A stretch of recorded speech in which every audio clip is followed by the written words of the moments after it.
Prime Asia শিক্ষার্থী জাহিদুল ইসলাম পারভেজের হত্যাকাণ্ড নিয়ে বৈষম্য বিরোধী ছাত্র আন্দোলনের পক্ষ থেকে সংবাদ সম্মেলন করা হচ্ছে তাদের বাংলা মোটর কার্যালয়ে। আমরা এই মুহূর্তে সরাসরি যাচ্ছি সেখানে।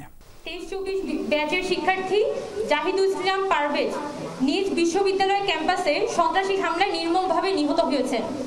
এই মর্মান্তিক ঘটনায় বৈষম্য বিরোধী ছাত্র আন্দোলনের পক্ষ থেকে আমরা গভীর শোক এবং তীব্র নিন্দা প্রকাশ করছি। আমরা জাহিদুল ইসলাম পারভেজের পরিবার, সহপাঠী এবং শুভানুধ্যায়ীদের প্রতি আন্তরিকভাবে সমবেদনা জানাচ্ছি এবং একই সাথে জোরালোভাবে দাবি জানাচ্ছি যাতে এই হত্যাকাণ্ডের সাথে জড়িত সকল অপরাধীদেরকে দ্রুততম সময়ের মধ্যে চিহ্নিত করে দৃষ্টান্তমূলক শাস্তির আওতায় আনা হয়। কিন্তু আমরা অত্যন্ত উদ্বেগের সাথে লক্ষ্য করেছি যে এই নির্মম হত্যাকাণ্ডকে ঘিরে বাংলাদেশ জাতীয়তাবাদী ছাত্র দল একটি ঘৃণ্য রাজনৈতিক অপপ্রচারে লিপ্ত হয়েছে।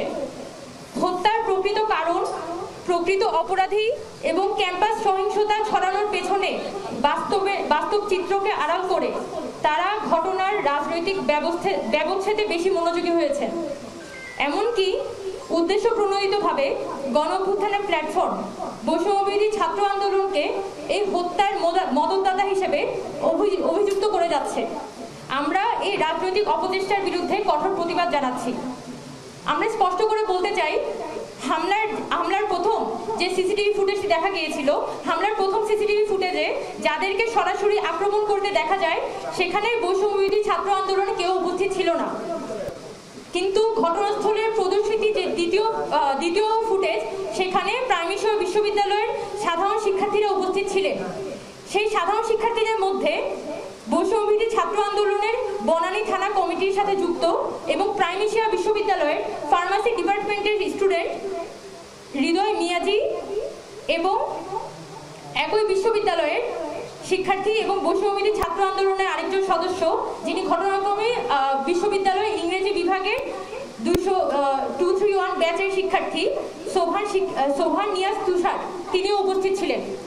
একই সাথে ওই ঘটনাস্থলে ছাত্রদল কর্মী তাওহিদ এবং প্রাইম এশিয়া বিশ্ববিদ্যালয়ের ছাত্রদলের প্রেসিডেন্ট প্রার্থী ইমতিয়াজ জাহিদ এবং আরও কিছু সাধারণ শিক্ষার্থীও উপস্থিত ছিলেন। সেই জায়গা থেকে বৈষম্যবিরোধী ছাত্র আন্দোলনকে এককভাবে এই ঘটনার জন্য দায়ী করা এবং ভিডিও ফুটেজের সাপেক্ষে ফেসবুক ট্রায়ালের মুখোমুখি করা, এটা সম্পূর্ণভাবে একটা অনৈতিক কাজ হিসেবে আমরা মনে করি। আমরা বলতে চাই যে এখানে অপরাধ প্রমাণিত হওয়ার আগে ছাত্রদল যেভাবে বৈষম্যবিরোধী ছাত্র আন্দোলনের বিরুদ্ধে বিভ্রান্তিমূলক প্রচার চালাচ্ছে এবং মিডিয়ার ট্রায়ালে লিপ্ত হয়েছে, তা অত্যন্ত নিন্দনীয় এবং অনভিপ্রেত।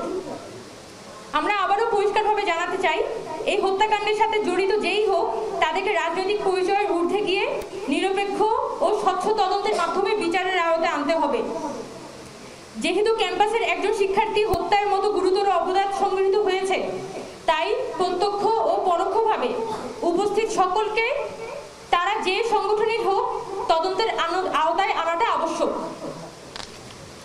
এছাড়া আমরা অত্যন্ত উদ্বেগের সাথে জানাচ্ছি যে এই ঘটনাকে কেন্দ্র করে ছাত্রদল একটি পরিকল্পিত বিভ্রান্তিমূলক প্রচারণা শুরু করেছে। তারা বৈষম্যবিরোধী ছাত্র আন্দোলনকে সন্ত্রাসী আখ্যা দিয়ে সাধারণ ছাত্রদের ন্যায্য দাবি এবং গণঅভ্যুত্থানের এই প্ল্যাটফর্মটিকে কলঙ্কিত করার অপপ্রয়াস চালাচ্ছে। এই অপপ্রয়াস আমরা ঘৃণাভরে প্রত্যাখ্যান করি। আমরা স্পষ্ট করে জানাতে চাই, গণতান্ত্রিক ছাত্র সংগ্রামকে সন্ত্রাস আখ্যা দিয়ে যারা দমন করতে চায় তারা প্রকৃত অর্থে সহিংসতার পৃষ্ঠপোষক। এই হত্যাকাণ্ডের প্রকৃত অপরাধীদের চিহ্নিত করে বিচার করতে হবে এবং একই সাথে এটাও নিশ্চিত করতে হবে যেন এই নিরীহ শিক্ষার্থীদের রাজনৈতিক প্রতিহিংসা বা মিডিয়া ট্রায়ালের শিকার হতে না হয়। আমরা আমাদের জায়গা থেকে এটা দাবি করি যে এই ঘটনার, এই যে হত্যাকাণ্ড হয়েছে জাহিদুল ইসলাম পারভেজের, সেই হত্যাকাণ্ডের একটি স্বচ্ছ, নিরপেক্ষ এবং প্রমাণ ভিত্তিক একটি তদন্ত হোক এবং যেখানে কোনোভাবে কোনো রাজনৈতিক চাপ বা প্রভাব খাটানো যাবে না।